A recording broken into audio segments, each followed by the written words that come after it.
Oui, chers collègues, une courte intervention pour présenter la délibération qui vise à attribuer le versement de 166 000 euros à la société éditrice du journal Le Monde et à approuver les termes de la convention de partenariat entre Rennes Métropole et la dite société pour l'organisation de l'événement Nos Futurs au Champ Libre dans son édition de mars 2023.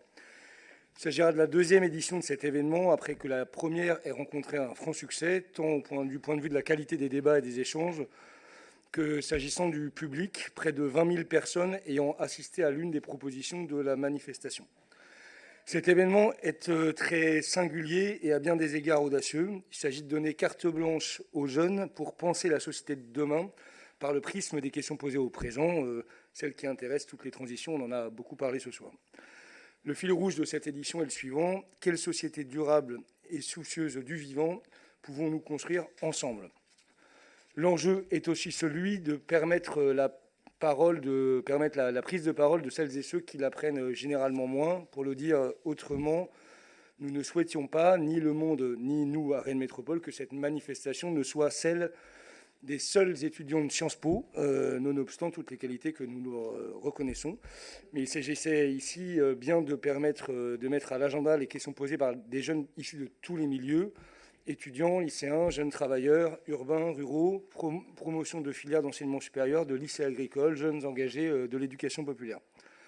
Conférences, ateliers d'ail, création de podcasts, rencontres littéraires, défilés de mode éco-responsable.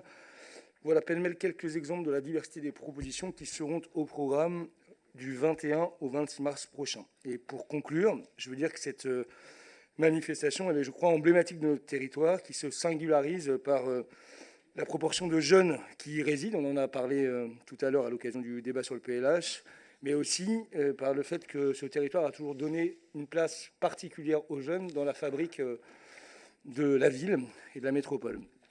Les défis auxquels nous sommes tous confrontés, ceux de la transition, les concernent en premier lieu, et leur permettre de se saisir de ces questions est la moindre des libertés que nous leur devons. C'est également, je crois, un puissant levier de transformation, tant l'ampleur des transitions écologiques ou sociales appelle la mobilisation de toutes et tous.